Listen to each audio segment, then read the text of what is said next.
Sumainyo ang Panginoon. Sumainyo. Ang mabuting balita ng ating Panginoon ay kay San Juan. Mabuti sa iyo.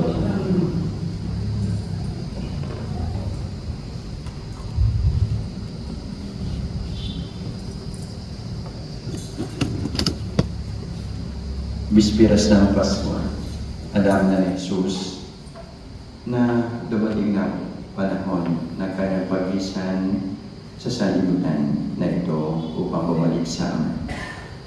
Mahal niya ang kanyang mga tagasunod na nasa sanlibutan at ngayon ipakikita niya kung hanggang saan ang kanyang pag-ibig sa kanila.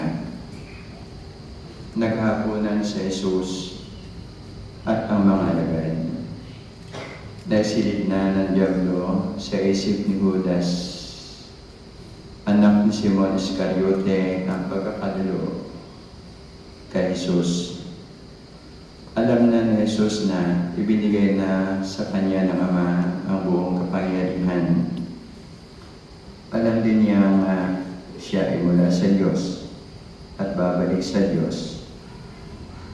Kaya't na sila ay naghapunan. Tumindig si Jesus, naghubad ng kanyang palabas na kasutan at nagligpis ng tuwalya.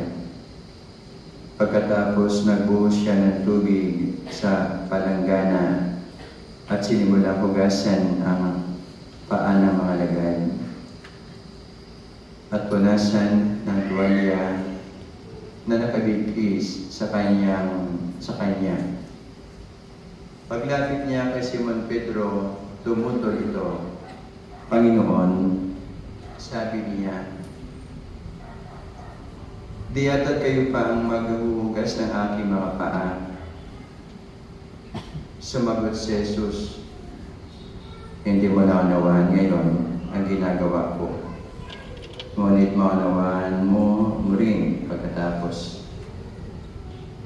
Sinabi sa kanya ni Pedro, hindi ko po pahugasan sa inyo ang aking mga paa.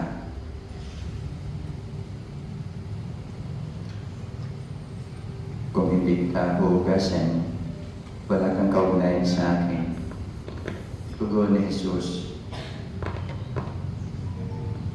Kaya sinabi ni Pedro, Panginoon, hindi lamang po ang mga paa ko, kundi ang aking kamay at ulo.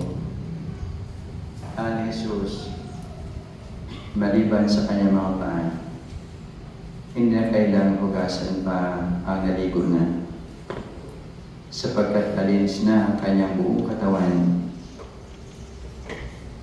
At malinis na kayo, ngunit hindi lahat.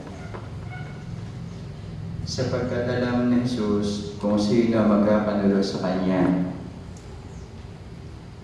Kaya sinabi niyang malinis na sila, ngunit hindi lahat. Nang hugasan na ni Jesus ang kanilang mga paa, siya nagsuot ng damit, nagbalik sa panawagan ba ninyo kung ano ang ginagawa ko sa inyo. Tanong niya sa kanila, tinatawag niyo akong guro at Panginoon, tama kayo, sapagkat ako nga. Kung akong Panginoon ninyo at guro ay naghuhugas ng inyong mga paa, dapat din kayo maghugasan ng paa. Binibigyan ko kayo ng halimbawa at ito ay dapat ninyong tularan. Ang mabuting balita ng ating Panginoon.